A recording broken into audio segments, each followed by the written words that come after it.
Heyo, welcome to Bloodhaus, the show where we talk about art house horror movies. I'm your host, Joshua Conkel. And I'm about to head to the mall, so this might have to be kind of quick, Josh. I don't know how long we're going to do this, but I'm... No. Welcome to another week of Bloodhaus. Hooray! I'm excited for this one. It's a different kind of episode, and I'm very excited for it. But first, how are you? I'm good. I'm busy. I'm working a lot. Booked, blessed, busy. Yeah, very much so. When I came back from my trip a few weeks ago, I was so excited to not have a lot of work, and literally the day I came back, so much stuff landed on my plate, and I was like, I'm glad this all waited. It's somehow the universe and every client in the world knew the day I was coming back. So lot going on. But balancing it, and it's all stuff that I'm very passionate about and I find very exciting. So I'm booked through the summer almost at this point. Great. So I don't know when I'm going to have a day off. Well, listen. We'll see. If I had that problem, I'd be very excited. I'm terminally unemployed. I'm working on some photo zines. I've been doing a lot of film photography again, which I put off, which I'd sort of burned out on for a while. So that's back on my lap and keeping me creative at least. But man, there's no jobs in Hollywood for writers right now. I can't imagine much being greenlit right now. No, not a lot is happening. But I've been watching movies. What have you been watching? Based on your recommendation, I watched Chilly Scenes of Winter, which is on Criterion. Oh, please tell me about this. I absolutely loved it. What is that director's name? She has a whole collection right now. Joan Micklin Silver. Yes. So it's directed by Joan Micklin Silver. Yes, she has a collection on Criterion right now with a whole ton of her movies. I'd never seen any of her movies. This is one that you talked about maybe in our first year of Bloodhaus. It was a while ago, yeah. Yeah, a long time ago. 1979, starring John Hurd and Mary Beth Hurt. It's so good. It's like a rom-com for people like me who don't like rom-coms. Mm-hmm. I really don't like romantic comedies at all. And the thing that's so interesting about this is that it is genuinely romantic, but the male lead is so toxic. And his behavior is so disturbing. He, in fact, threatens to rape her at some point in the movie. And so it's it's only a rom-com in his mind. Very much so. For the rest of the characters in the movie, it's this man is losing his mind and it's getting darker and darker and darker. But he thinks that he's John Cusack and say anything or whatever. You know what I mean? And that is such an interesting lens for a movie. It's incredible. And it's based on a novel of the same name. And it was the first Joan Micklin Silver movie I ever saw. And at the time that I watched it, it was super hard to find and super hard to watch. Literally after I watched it the first time, a friend of mine who works for the Criterion Collection reached out to me and I saw that I had watched it on Letterboxd and was like, "How did you watch that movie?" And I was like, "I can send you a link to where you can watch it. It's really good." And she loved it. And then a year later they put it out and I was like, not that I'm taking credit, but that's awesome. And a buddy of mine did the artwork too. But I think it's fucking brilliant because it's 1979. So it's 2 years after Annie Hall won Best Picture. Yep. It's very much in conversation with Annie Hall. I mean, it's striking.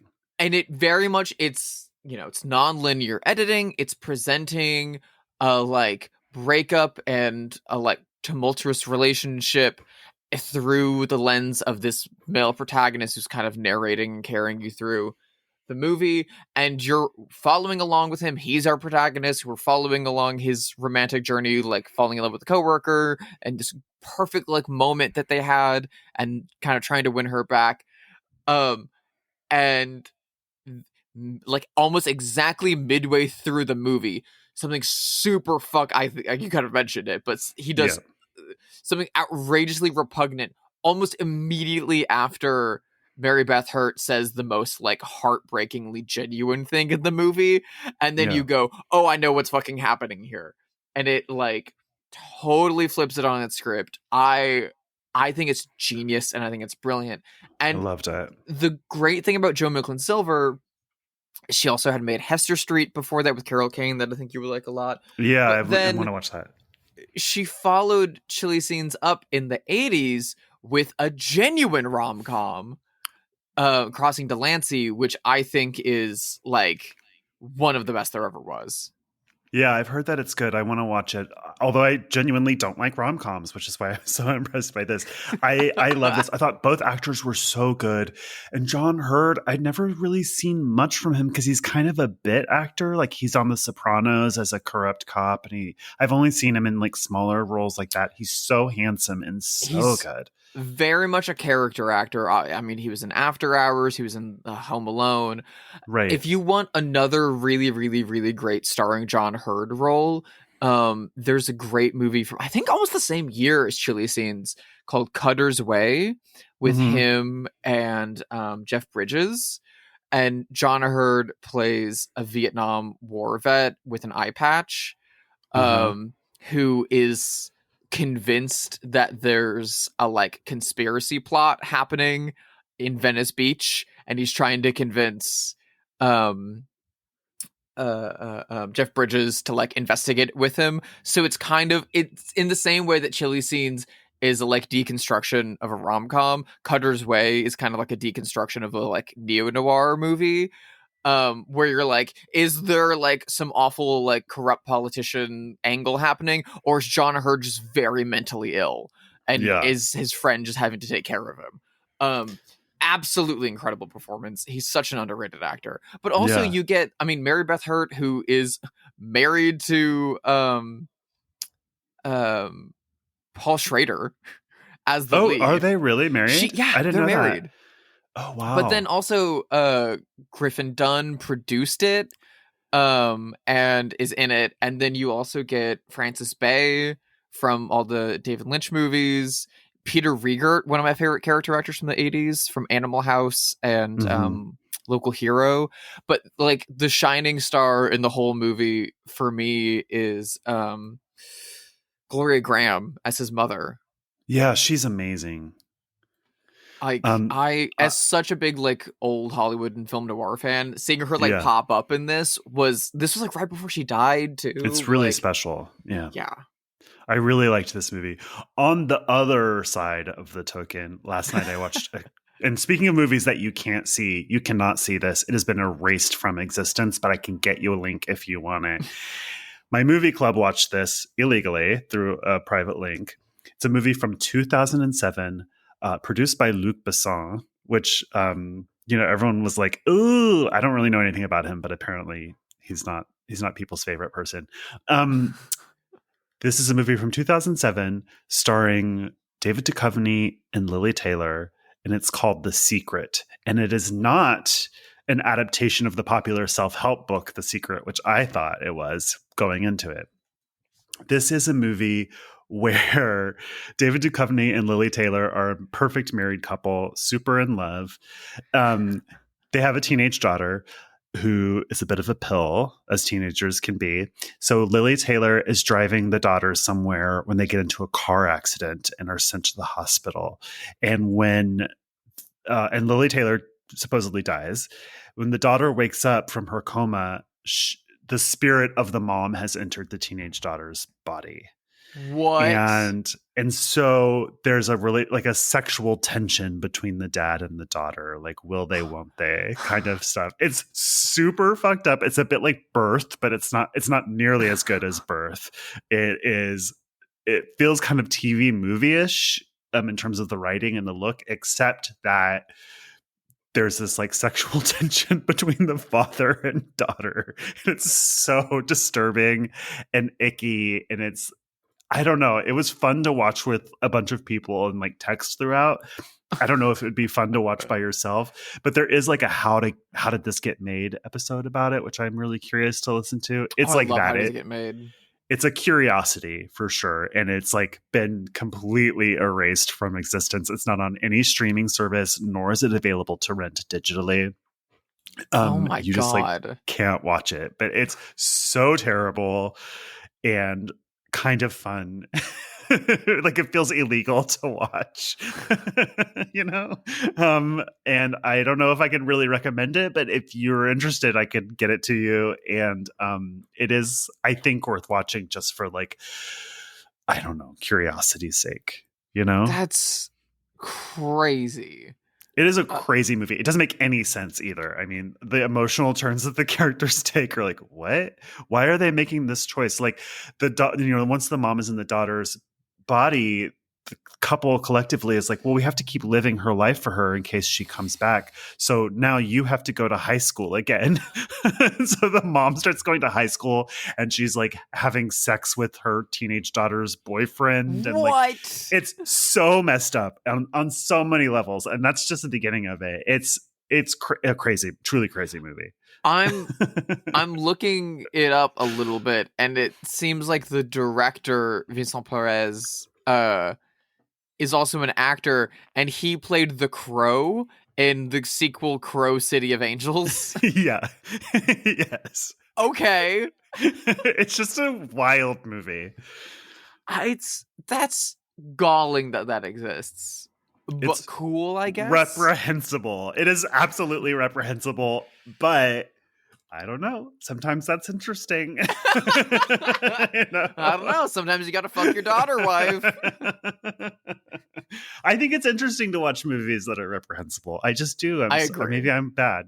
It's like intellectually interesting. It is, and like we shouldn't be like hiding ourselves away from these things in any way, shape, or form. It's almost like when I rewatched Porky's and I was like, oof, this is aged in a very incredibly awkward way. But that's interesting. Like how badly it's aged and how problematic it is. Well, it's important to have the conversations around these things. Yeah. This is why I'm always saying that like Gone with the Wind is a piece of dog shit, right? Mm-hmm. And like I will look at you funny if you have it on your shelf or it's in your letterbox 4. Right. But I don't think it should be like stripped from existence and burned. It should exist so that we can talk about it. But it is weird if you're like, I'm going to put on a comfort movie. Let's watch Gone with the Wind. That's a fucking insane choice. Yeah. In the same way that I don't think anyone's watching The Secret as a comfort movie or like, Good luck, Mrs. Wyckoff. Like, I hope not. Who's to say? Yeah. Well, speaking of movies that include bizarrely reprehensible elements to them, I watched something absolutely batshit this week.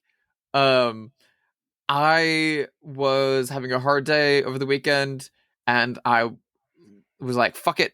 I'm just going to close the blinds, put myself on the couch, and lock myself away from the world and watch a movie. And I just wanted to find something that was short so I could get back to what I was doing, but also like block the world out for a little bit. And I've been like going through some of the films of Gene Hackman since his passing. Oh, yeah. Because I like, you know, The Conversation and Royal Tenenbaums and Your Frankenstein and French Connection and like all these, and The Birdcage and Quick of the Dead are all incredible. But I realized recently that there's a lot of like big heater films starring Gene Hackman that I've never seen. And no, I'm never gonna watch the fucking 70s Superman movie, so that's not happening. But like there's a lot I need to see, and so I like dialed one up and put it on, and it's the 1972 Michael Ritchie, the director of Bad News Bears and Fletch, directed action movie Prime Cut. Oh, interesting. Yeah, I've never seen that. Is the screen debut of Sissy Spacek. She's one of the 3 leads. She'd never like acted in a film before ever. It's before Badlands. What year is it? 72. Okay. It's before Badlands. It was before she was a set dresser on Phantom of the Paradise. It was before Carrie. It was before she was a set dresser on Death Game. And she also had recorded a record around that time, which no one knows about. Oh my God. But it's about a like rivalry between two different like meatpacking industries. Oh. One like mob run, like Irish mob run out of Chicago, and the other one, kind of like homegrown out of Kansas City, run by Gene Hackman as a character named Marianne. Um, and it opens with like a long sequence on a slaughterhouse, and you like no animals are killed on screen, but it's like right up to the line. It's really fucking Yeah. disturbing. And you slowly realize that they're also disposing of a body in the slaughterhouse as well, and Oh. packing it into like sausages and then Oh my sending it back to God. Chicago to let them know like this is what happened to your guy. So Chicago sends Lee Marvin, gray-haired 60-something-year-old Lee Marvin, and a group of Irish stereotypes Hmm. down to Kansas City in a big black limo, um, to put the squeeze on Gene Hackman. And they immediately find out that other than like not paying their dues and like fighting in the meat packing industry, I guess, Gene Hackman is also operating a sex trafficking ring out of Oh. his barn, where he's bought orphanages around Kansas City, has been like breeding orphan No. girls from birth, and Oh then my doping them God. up and selling them in like pens, and all nude in like fucking like pig pens, This is shocking. with like old rich white men bidding on them. Oh my God. And one of them is Sissy Spacek. Her like first scene is just drugged out and naked, laying against another woman in like straw, and I was like, what the fuck am I watching? My jaw is on the floor. I had no idea that that movie was anything like that. First of all, only the 70s, right? Only the Like, 70s. if you're without this um sexual uh human trafficking, just the idea of being like, we're gonna make a movie about a war between two meat packing companies. Like, that's like the most 70s conceit for a movie I've heard in a while. It's like, but it's like extremely Midwestern. It feels Yeah. like a snapshot of parts of Indiana I grew up in, Hmm. um, in very good and very, very bad ways. Um, Sissy Spacek also like is immediately saved by Lee Marvin, and then like kind of joins him and his crew. And then it becomes a lot more like, oh, it's more than just Gene Hackman owes us $50,000. Now it's, holy shit, we need to kill him and his entire operation to save these women. Jesus fucking Christ. Yeah. Including Sissy Spacek's girlfriend, who she was raised with since a child, and is in a like romantic and sexual relationship where they like role play being men as they fuck each other. This This is an sounds insane. insane movie. It sounds Um, insane. there is a like recreation of the famous North by Northwest crop duster sequence, because we're shooting in the rural Midwest, but with Hmm. a combine harvester, which has a absolutely psychotic conclusion to that scene. I mean, it then like proceeds to a shootout, um, in a field of sunflowers. Like, it is by turns absolutely beautiful and absolutely depraved and fucked up. It's really interesting. It's That not sounds like, good. it's not bad, and it's not like morally reprehensible, because it's very much Lee Marvin. For once, Lee Marvin is on the side of good. Um, and like, it's so weird that Gene Hackman's this little fucking man named Marianne running a fucking little like That's really weird. Midwestern rural meat packing operation, where he kind of also has like a pseudo homoerotic relationship with his kind of like dim-witted assistant, which it's very bizarre. And again, the fact that this is from the director of Fletch Yeah. and fucking The Bad News Bears is so odd to me. Um, but it's good. I mean, like, I don't think Michael Ritchie is as adept at like thriller set pieces as Arthur Penn or Alfred Hitchcock or anything like that, but like everything else works really well. Sissy Spacek's incredible in it, and Yeah. it's really weird that she didn't get any acting work after this. But like, Well, it's only 2 years before Carrie, right? Or 5 years. 5 years. Oh, I think of Carrie as 1974, but it's not. No, Carrie It's much is 76, right? Yeah. Yeah. And Badlands was the year after, but even after Badlands, she was on set working with her boyfriend Yeah. as a set dresser. So like, she kind of went away until Carrie. Yeah. But like between Badlands and Prime Cut alone, she would have and should have been an incredible actor. It's a really, really weird movie. Like, it sounds good to me. I mean, I guess I recommend it. But it very much is trying to be. It's trying to be like so many other movies while like emphasizing its setting to make it unique. And I was not expecting the sex trafficking angle. It is that's a lot. So weird. But I've seen, you know what? Honestly, I've seen significantly worse movies handle sex trafficking more recently than this. So yeah, whatever. Like, there's a very interesting class divide about it too, because the crew from Chicago and Lee Marvin, they come in like a big black limousine, they're all wearing suits, and they like are getting in like shootouts with like men in like overalls throwing pitchforks, and it's like kind of has a like rural like Missouri versus Chicago class divide, and you feel like you should be on the rural side of things, but you're like, no, they're being presented as moronic rapists and monsters, so maybe not. I don't know. That sounds so interesting. I think you would like it. As someone that I like very kind of quote unquote dad movies, aka things that apparently have Lee Marvin in them, because I like fucking Point Blank and Dirty Dozen, but like, it's fucking fascinating. I definitely recommend it if that's your cup of tea. Speaking of absolutely insane, fascinating things. Yes. So we're doing something a little bit different today. We're doing a sort of director spotlight on the video artist, really is what she is, Cecilia Condit.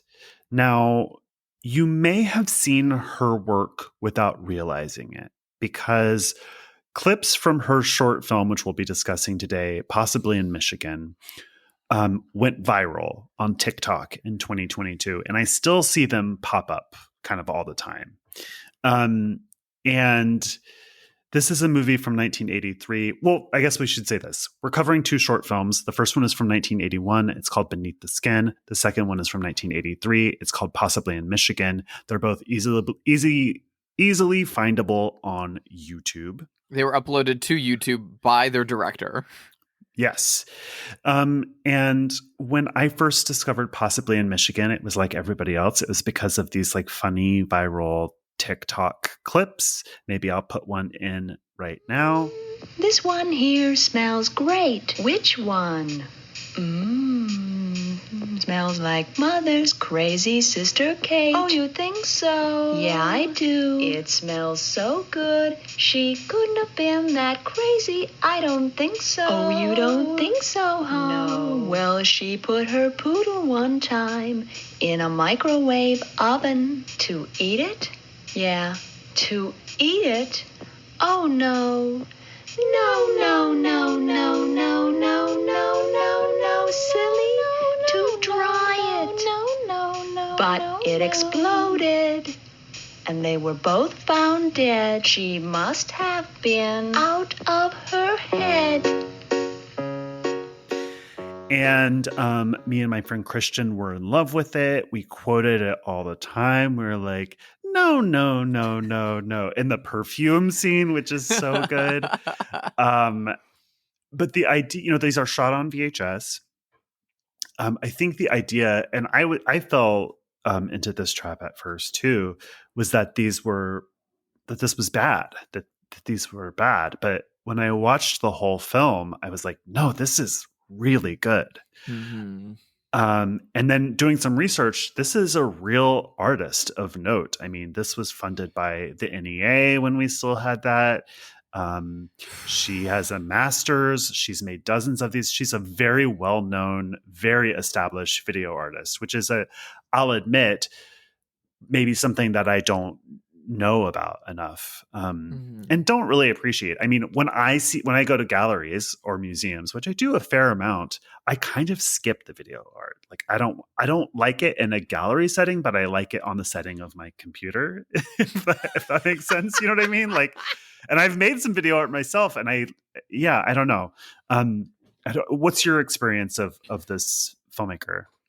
So possibly Michigan kind of showed up out of nowhere on YouTube in 2017, and it was around then 2017 2018 that people just started posting it to like Facebook. And I think, you know, screenshots and clips on Instagram, and people started sending it to me. I also should note that my background and major in college was video art and experimental film production, so that's was my whole jam for like half of my like creative life. And so as soon as this popped up, a lot of people, it took people a minute to realize it was uploaded by its director and who she was. And at first people were like, what the fuck is this? Because it looks like the Chicago broadcast signal intrusions that happened in the 80s of the guy in the Max Headroom mask. It looks super uncanny and insane. It looks like a transmission from outer space in certain sequences. Feels like one too. I mean, the tone of it is crazy. It's an art film. Yeah, very much so. And you know, this clips and GIFs that were made out of it and kind of circulated very much focused on the first couple minutes in the mall, and the masked characters following around, and it was kind of treated as like, did someone recently just make this and then upload it, trying to be David Lynch or something like that? And then it took people a while to like actually trace it back and realize that no, this is a video artist who's been making this shit since the 80s. Yeah. And I would go so far as to say that I think Possibly in Michigan had a direct influence on Brian De Palma's Body Double. Wow, that's a bold I claim. think he's seen this. This won like an AFI award. Yeah, I mean, it's a real piece of video art, and it's that's a real why piece of video art. And I know Brian De Palma loves video art. Like, I'm willing to believe you 100%, but I don't know. My experience of this is what made part of what made me want to do this episode with you is that, which you suggested, I'm not taking credit for it, was that this seemed, everyone thought that this was bad, right? Like the clips went viral because people thought that they were bad and so weird. But I think that this filmmaker is extraordinarily smart and funny, and I think she's in on the joke. She knows that it's meant to be funny, right? Yeah. It's like sort of John Waters-ish. Not that she's doing the same thing as John Waters, but like this is intentionally funny, these clips, right? Possibly Michigan, especially. Yeah. Well, Beneath the Skin, not so much. Not even. That's not the one that went viral. Yeah. Well, I also think part of the reason Possibly in Michigan went around, I think the reaction of this is corny, this is stupid, this is bad was secondary. I think the initial reaction was this is fucking weird and scary, and it kind of went around, at least in 2017, like a creepypasta. Yeah. It kind of went around like, oh, okay. People started making up narratives of like, oh, the person who made this disappeared, and like that kind of shit. It's like sort of turning it into Blair Witch. Yeah. People love to do that on like weird pieces of like scraps of something that they don't have like background to, and because this was presented with very little context, and then the internet took the rest of its context out of it even further. Yeah.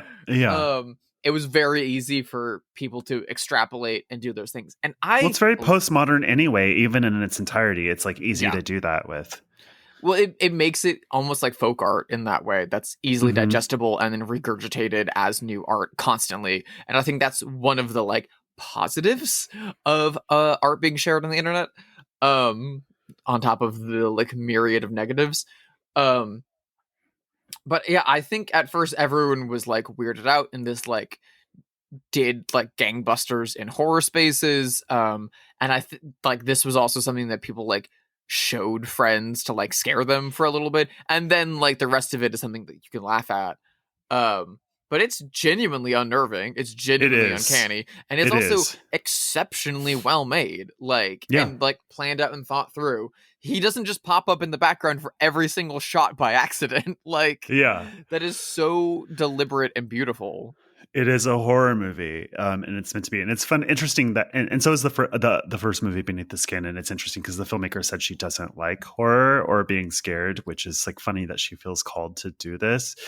This movie, if it's about anything in a story sense, is about a woman who is being stalked by a masked man, and she kind of likes it. I mean, that's kind of it, right? It's like she's sort of turned on by the threat of sexual violence. That's my interpretation of it anyway. And it's interesting because once we watched this for the podcast, I went and watched her first film, and then I was like, oh, we should watch that too, Drew, because it really underlines a lot of themes in her work. Especially around the threat of sexual violence that women live with. Her first film, Beneath the Skin, is a lot more earnest and a little bit less interesting to me. It is just, some really beautiful footage, and then her VO of her telling this true story of something that happened to her that is super interesting and really brings to light some themes from both of these movies. So basically, what happened is her first film, and I would imagine some of the themes of the second film were inspired by a real life thing that happened to her, which is that she was dating this man named Ira Einhorn, who was a very famous environmentalist. He was a speaker at the first ever Earth Day in 1970.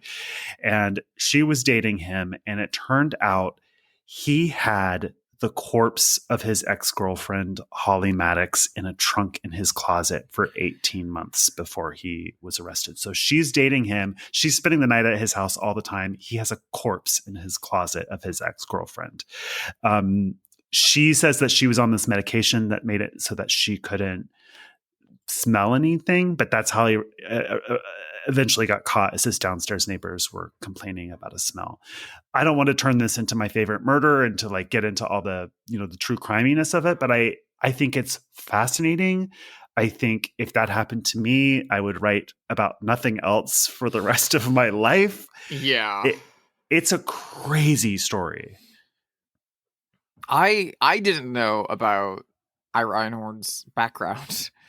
He's published author and like former mayoral candidate, like very, very well respected man. And it's kind of getting at something that people have been talking a lot about in the past 10 years. And I know that this is a movie that you don't like, but like the idea of promising young woman and the idea of like the quote unquote nice guy and how toxic and dangerous that guy can be. It's talking about that like decades before anyone else is talking about that, really. Yeah, from the most extreme version of a lived experience. Yeah. I had seen Possibly in Michigan like years ago, and so when we were preparing for this, I watched Beneath the Skin first, before rewatching Possibly in Michigan, and I didn't realize I hadn't seen any of her other films before. And it was like really fascinating watching Beneath the Skin because I was like, oh, this is exactly like the stuff I made in college. Like, yeah, it feels very college-y, not in a bad way, but no, but like this is very much like the first instincts on making video art, which is you kind of like start with audio track as radio play, and then you create visual vignettes to complement the exact same shit I was doing, like projection onto still life and like exactly the same. She has much better things to talk about than I did. So, well, she's not a teenager either, so she's like 30. Exactly. And, you know, really? Oh yeah, you're right. Yeah, she's born in like the 40s or whatever. She's a baby boomer. Yeah. Yeah, she was a full adult when she made this. So yeah, but she also like, you know, has researched like found footage images of like Mayan skulls and mummies throughout, as well as like snippets of news footage, which is kind of just in nondescript news footage, but you understand by the context of the narration whether it is or not that it is associated with the case. And which honestly is smart, because you can fucking just capture any fucking news footage that's nondescript enough, and then once you like have it in there, a fucking Kuleshov effect is going to tell you that those are connected. You don't have to get the actual verisimilitude. I found this really, really, really haunting and really, really striking. However, more so than anything, it's an audio-based piece to me. Yeah, totally. Because it's like a radio play first, which is fine, but the imagery is like a complement to that rather than informing it and transforming it. Yeah. And so the jump from that to Possibly in Michigan is really, really great, because Possibly in Michigan is visual first. It's a film. Yeah. Yeah. And it's like properly like storyboarded and designed and like really, really, really smartly made. And it's also like, it's not just filming yourself laying in the grass. Like, it is fully like, they're using locations, they're using sets. I mean, it's clearly just the house she's renting in Ohio, but like... These are very Midwestern, by the way, speaking of Ohio, and very of the early 80s. I mean, they exist within, you know, the whole art world in the early 80s was very postmodern, very ironic. It's sort of like similar to the zeitgeist that new wave music was in at the time. Very much so. Very arty, very heady, very funny at the same time, sort of like almost like Dadaist and ironic and postmodern. It's kind of in that space. Well, also like Dadaist writers were like having and were having a big influence on artists and creatives in the late 70s and early 80s, in the same way that like beat writers came back and influenced writers and artists in the like late 80s and early 90s. People were super into fucking Dadaist writing, to the point that the Talking Heads wrote fucking I Zimbra based on fucking Dadaist writing. Like, and we're kind of in that space again, especially like you know, a big change in interior design in the 80s was the Memphis group, who made these like primary colored postmodern furniture pieces. And Gen Z is like all about that design again. Like 80s interiors are back. That furniture is back. I think they're a very ironic generation, the way that Gen X was. So Hulu these things happen in cycles. Is to blame for that. yeah. Or to be celebrated for that. Yeah. However you look at it. These are shot on VHS, which I think lends to the initial idea that some people had that these are bad. I was thinking about that, because if Possibly in Michigan were shot by shot exactly the same, but shot on 16 millimeter or 35, I don't think people would react quite the same way. Yes, I agree. I have a friend that I was talking to about this just the other day, about mini DV from the early 2000s. Yes, which I hate the look of that. I'm like, I just don't. It's hard for me to watch movies from that era because I don't like the way it looks. But some people do. Some people are very nostalgic for it. It's really rough, and I like. It's a very specific look and feel, because tape photographs differently than film, emulsion film, but also runs at a different frame rate, captures at a different frame rate. So things feel a little bit faster. Things look a little bit closer to quote unquote real life. And also because of the like cheap financial perspective of both mini DV and VHS, they were used significantly more prominently for home video. Yeah. for like home movies and home footage. So like your dad whipping out the camcorder at Christmas is going to be on mini DV tape in the late 90s, early 2000s, or VHS Betamax in the 80s and 90s. And so the home movies you're going to rewatch are going to look more like that. People did have 8mm cameras in the 50s, 60s, 70s. People did use them. People did use them to make home movies, but that was not nearly as common. And B, you couldn't shoot sync sound on 8mm. Yeah, it was rare. Yeah. So it really wasn't common. And the difference between 8mm and 16mm is pretty fucking drastic. So like 16mm, I think remembered like George Romero talking about shooting Night of the Living Dead on 16mm. Like the perspective of that in the late 60s, 16mm black and white was used to shoot the news. And so most people's perception of that was like, oh, it looks like the news. It looks like real life. People say that about Texas Chainsaw as well, which was also filmed on 16mm. Like it gave it a feel of like the news or documentary because that's what people were used to seeing that film grain on.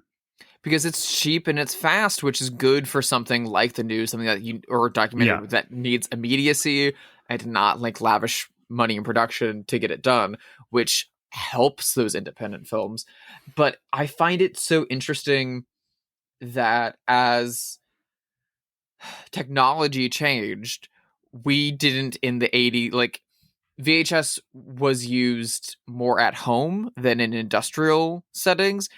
Mm-hmm. Things were recorded onto industrial Betamax in the 80s and 90s, but like the news wasn't like camera crews that they sent out were shooting on like uplinks by the like 90s and early 2000s. So it looks totally different than like mini DV tape that only looks like stuff you shot in the backyard with your like cousin. So they have a different cultural connotation. Well, it's also our eye changes as a society. Mm-hmm. So like now if someone were to shoot something on 16mm film, which they do somewhat frequently, we see it. We're not going to think of the news, right? We're going to think of like an art film because that's now how we're used to seeing it. Mm-hmm. And I was watching a video recently about beauty and like and aesthetics basically, and sort of trying to understand why we think something is beautiful. And one of the reasons is familiarity, right? So initially when something is first introduced, let's say, I don't know, just as an example, brutalist architecture, right? That's so ugly to everybody.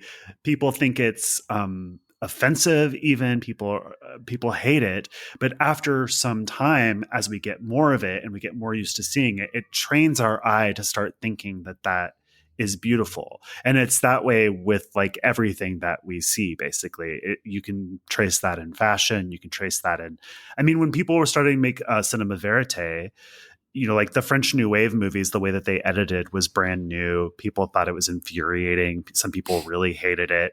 And that's now the way, you know, that's closer to how all movies are now than like the old 40s films. So it's like, I don't know. I forgot how I even got onto this subject, but it's just interesting to me what we think from is a technical beautiful. Perspective, there's exactly what you're saying. There's a reason why almost everything that's like shot and filmed from a contemporary landscape, or take my job, things that are for like a photographic print campaign, things that are like photographed digitally on a fucking DSLR or whatever, all across the board have digital noise and grain added to them. Mm. Well, that's especially things that are in motion, like film and video, because if you put something too far out of 24 frames a second, look what Peter Jackson did with The Hobbit when he tried to like up it to like 30 or something, or 50 frames a second. And if you absolutely reduce every scrap and noise, like if it's absolutely clean, perfect, moving as quote unquote fast as reality, it looks super fucking weird to the human eye. And rather than changing and adapting towards that, we keep the like history and look of quote unquote like 35mm motion film. Yes, that's so interesting. I was just going to say, like, maybe this is the first time when our eye hasn't adapted to new technology. Like most movies are shot digitally now, and they add grain to make it look like Yeah. 35 millimeter film, because that's what we like the most. They use the same frame rate as 35 millimeter film. That's so interesting.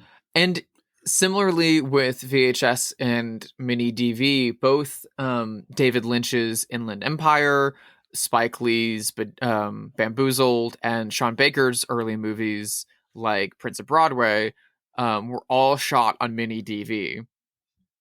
And they've all been restored, and they're all available on like high definition, video discs now. And the way that they were restored was by taking the original mini DV tape, bringing it back in, upscaling it, and then printing it onto 35 millimeter film stock, and then scanning that in so that it like gets further away from the like mini DV source, and then naturally has the things about 35 that we find more palatable and comfortable. And so that's how they're able to do a quote unquote 4K scan of something like Inland Empire. And granted, it still looks like mini DV because of the way that a mini DV chip and sensor reads light. Yeah. But it gets rid of a lot of the other issues that the human eye has with that format. And I find it interesting that now VHS, the look of shooting on VHS is very much back in favor. There's a lot of music videos and video artists and even filmmakers using that as a part of their practice. Not the last, but the VHS film of the anthology series. Not the last one, which was like science fiction themed, but the one before that was entirely shot on genuine VHS camcorders. I have one and I really want to make something on it. Like, this has inspired me, like I have a VHS camcorder from the 80s. I have a Super 8 camera. I have a 16 millimeter camera. Mm-hmm. I really want to make something like this now. I'm inspired. You should. And it's so much cheaper to shoot on VHS than it is to shoot on 8 millimeter or 16 millimeter because you don't have to process it. Yeah, exactly. And I got so many goddamn blank tapes. Like, me too. I have a whole storage unit full of them. And I have a cord that just plugs from my camcorder into my laptop and transfers the footage over. It would just be entirely free. Yeah. Go do it. Why haven't you done it? I don't know. I have made a bunch of films on Super 8. I did a lot of those in Brooklyn, like 3 of them. Yeah. I shot on 16 when I was in college, and I still have the negative cut in a closet here at home somewhere. It's not great, but I have it. Yeah. I love it so much, and it's so much more affordable to shoot still on 35. Emulsion film stock, but like actually shooting 8 or 16 is so fucking expensive. I mean, I've shot a bunch of Super 8, and the film and development and scanning of it is really expensive. It's like $150 for one roll. One roll of Super 8 film is about 3 minutes. Yeah, so keep it short. Don't get a lot of takes. But I really, really love the way that Possibly in Michigan has held up over time and has held like it's so good cultural consciousness, because it's still the fact that it went viral twice, once on YouTube and then 5 years later on TikTok is like a testament to its strength and to that filmmaking style. Right. And it's still relevant. Women still feel this way. You know what I mean? Like, it's so good. I'm so happy we did this. I absolutely, absolutely love it. I also absolutely, absolutely, absolutely love experimental video art. If you want to look more into the like deep trenches of it, I highly recommend starting with someone like Maya Deren. Stan Brakhage. Stan Brakhage is absolutely incredible. Dogstar Man is fucking amazing. And then I would also super fucking highly recommend the films of Jean Ponlev and Hollis Frampton, especially. Hollis Frampton might be my favorite of the like 60s, 70s era. Zorn's Lemma, and nostalgia are I mean, the only person who I incredible. knew that even was remotely like this at all would be like Kenneth Anger, which is earlier. And, Mhm. you know, I don't know. I don't think of Kenneth Anger as a video artist. I think of him as like an experimental filmmaker, which may be different, maybe not different. I don't know. Yeah, I mean, there's different degrees of experimental filmmaking and video art. I feel like video art as a practice kind of, um, I mean, you look at the name, became out in the Video. 80s. Yeah. And there's some really, really, really incredible video artists out there. It's literally like I had my head stuck into all of it the entire time I was living in Chicago, which, you know, makes for a rather alienating body of work if you move Yeah. to Los Angeles. Yeah. Yeah. I did really love both of these films, but they did remind me of the art teacher from Ghost World and Mirror, Father, Mirror. Yeah, entirely like produced by her parents. Yeah, in the credits, it's like, thanks to whatever her last name is, Mr. and Mrs. And then also the fund for middle-aged artists. Well, I loved these two movies. I'm super interested in this. I would love to do more things like this on the show. Let's pivot and play our favorite game, Have They Seen It?, where we speculate wildly whether notable figures have seen this movie. Let's stick to possibly in Michigan, because I'm guessing nobody has seen Beneath the Skin, really. There's a movie I love that you don't, that we've covered, called Under the Skin, and it stars Scarlett Johansson. Do you think Scarlett Johansson has seen Possibly in Michigan? No fucking way. You hate Scarlett Johansson. I don't hate Scarlett Johansson. I don't like Scarlett Johansson. She's a good actor. I don't hate Scarlett Johansson. I love Ghost World. I love Ghost World's my favorite movie. What about Asteroid City? She's wonderful in that. She is wonderful in Asteroid City. She's a very, very talented performer. I just think she doesn't choose her roles very well. Or maybe her management doesn't choose her roles very well. I don't know. Do you remember when she did an album of Tom Waits covers? I don't. She did. She released an album of all her singing Tom Waits songs. That's so weird. Yeah. Okay. Anyway, I not to denigrate her anyway, but I don't see this as being something that it's 11 minutes long. But even at that, I don't see her searching this out. And if someone sent this to her, I don't see her watching it unless a director sent this to her for a role. I don't think she's passing her time watching experimental video art from the 80s. I don't think she's seen Blonde Death. I don't think she's seen Mothlight. Like, even if someone sent her a TikTok of this, I don't think that she would think it's funny. Like, I don't know if she's like funny. I think she would get a couple like minutes into it and then like swipe away. Yeah. Like, I don't think this would be for her. However, Jonathan Glazer, the director of Under the Skin, 1,000,000% absolutely has seen this. Jonathan Glazer, who, in between his features, does make experimental shorts still. Oh, does he? I mean, he's a music video guy too, right? Very much so. Yeah. Like, he Filmmaker made of Birth. Speaking of. He made an experimental short in between Under the Skin and what's that new one? Zone of Interest. Zone of Interest. He made one in between those called The Fall. That's on Mubi, which I think you would like a lot. It's like 3 minutes. It's incredible. So one of my other favorite experimental filmmakers of all time is Stan Brakhage. He's like very much seen as like the godfather of experimental filmmaking. Kind of up there with Kenneth Anger and that similar area, but a lot more experimental. I mean, he would literally just like tear up and draw on the film, like, and absolutely destroy the film. And that's all it would be. It would just be like scratches of color for like 40 minutes. Love his shit. Stan Brakhage by the like 80s and 90s was subsidizing his income by working as a film professor at the University of Boulder in Colorado, which is rather prestigious. I mean, Alex Cox also was a professor there. But famously, some of Stan Brakhage's students have gone on to have successful careers in film and television, most notably Trey Parker and Matt Stone, Oh gosh. who directed Stan Brakhage in their first film, Cannibal the Musical.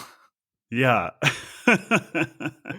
Do you think that Trey Parker and or Matt Stone of South Park fame have seen Possibly in Michigan? I don't know where we as a society stand on these two these days. It feels like people started to turn against South Park in the past few years as people became more sensitive, which I'm not saying that is a bad thing. I think, yeah. And I think that they would really like it, don't you? I think that they're smarter than their work is. I mean, their work is not smart. It's actually, South Park is actually very smart. I think that they'd be really into this. I think they would be all over this film. And honestly, I think they may have also seen her other ones too. Yeah. I don't like modern South Park. It's very much become an almost centrist, like, let's poke at everyone, which like everyone is too woke kind of stuff. Yeah. Yeah. It's not great, even though they did have maybe the first like genuinely like successful, incredible takedown of Caitlyn Jenner in like when she first came out. It's an episode that's all about like everyone in town being like, she's so brave, she's so beautiful, and they're like, yeah, and she's a piece of shit. Like, how you can't say that about her? It's like, no, she is. She's all of those things, and she sucks. Also a murderer. Also a murderer. Also a Trump supporter. Yeah. So I haven't watched South Park since high school, so I just like literally don't know. Genuinely, me neither. And stuff from that era that I watched still sticks in my head, and I still think it's quite good and well made. But there's also a lot of bad. I would be interested to rewatch Idiocracy. So I've only seen once when it came out, and I remember being like, that's a fine movie. It's funny enough. But people talk about it all the time in the sense like we are living in it. But I have a hunch that if you went back and watched it, it would be like a somewhat conservative, like eugenics kind of movie. But I don't know if that's true or not. I haven't watched it since around the time it came out. I didn't like it at the time, even like as I think I was like 15 when that came out, or when I first watched that at least. And I remember just being like, I get it. I get it. Everyone's dumb. Sure. Everyone's dumb. Sure. And also none of this is funny.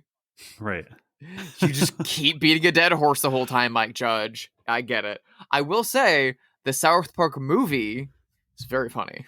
Very funny. It's very well made. Yeah. And great songs. Yeah, great songs.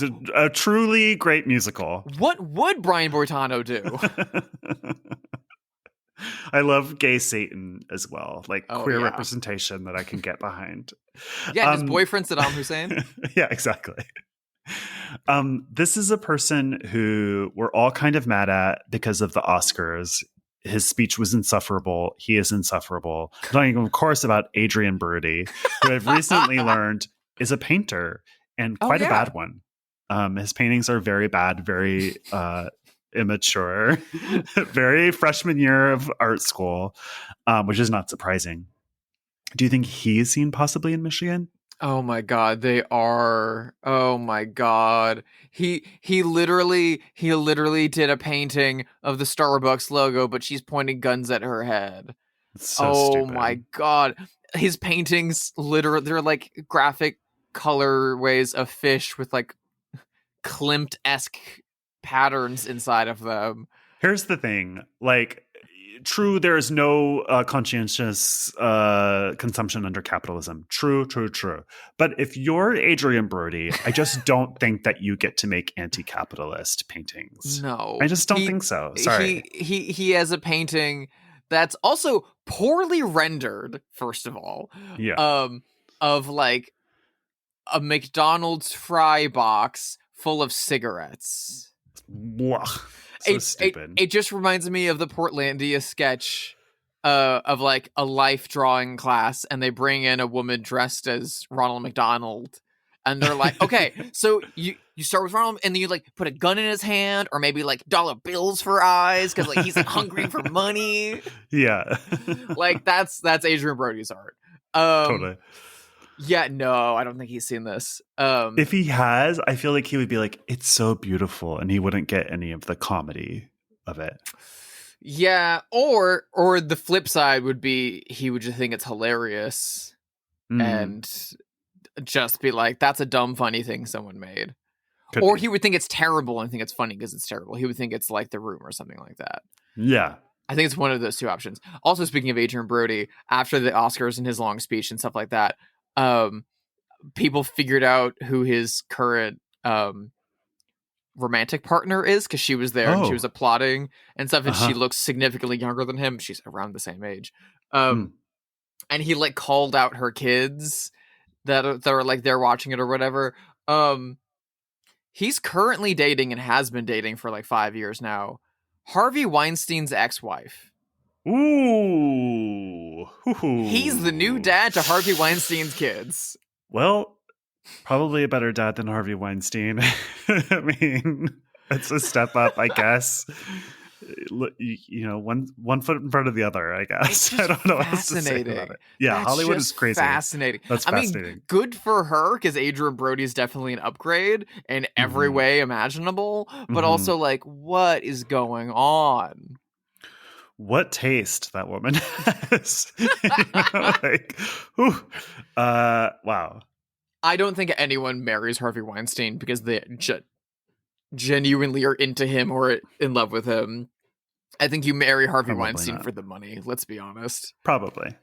Probably. Well, this is a filmmaker that we talked about last week, who we talked about in the context of having produced work that has like gone on to be very, very, very influential, and kind of picked apart by later filmmakers in a way that I feel like people look at possibly in Michigan now and are now influenced by, even though it may have had like 30 years on ice. Do you think that Ben Wheatley, director of last week's episode of Field in England, has seen possibly in Michigan?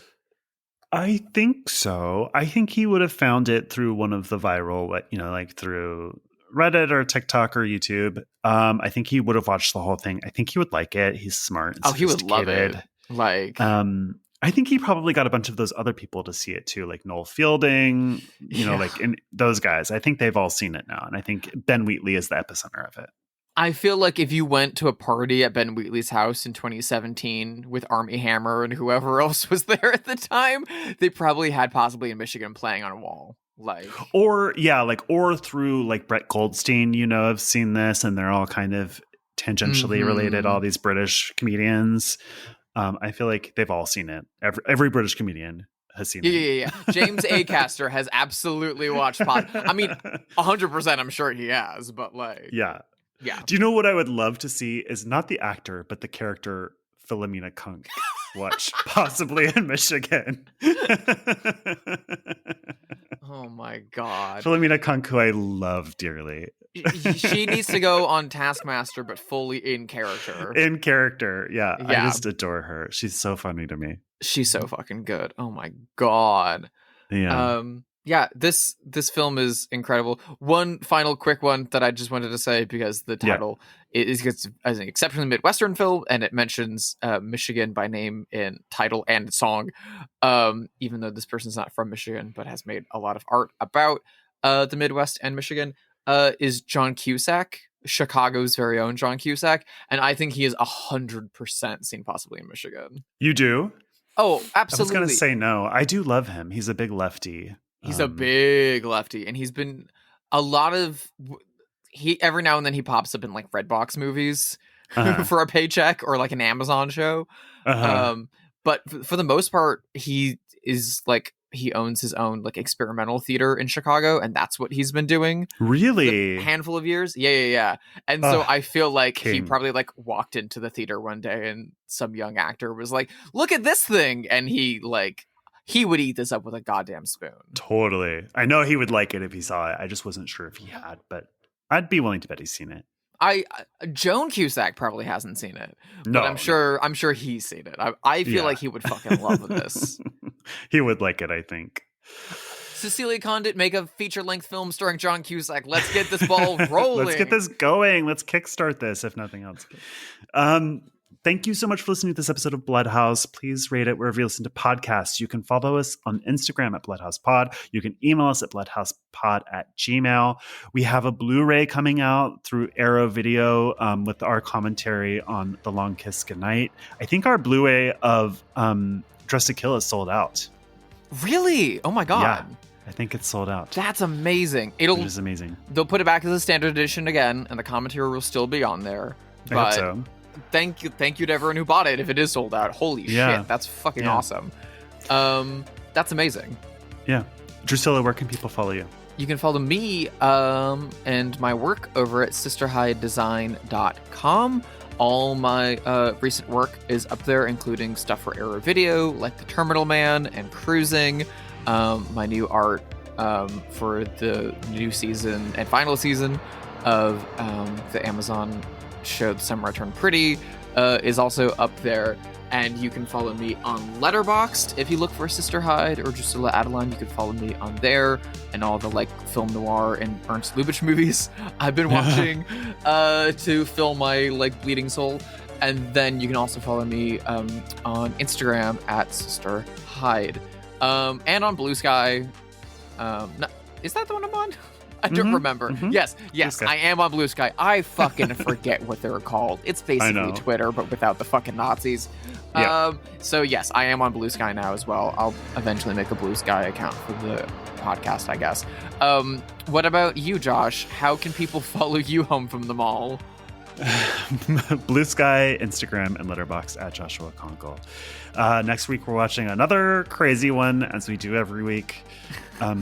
What is it this time? This is a movie that I'm super excited because I've never seen it before. Oh, but really? This feels like in the like crystalline canon of Joshua Conkel movies.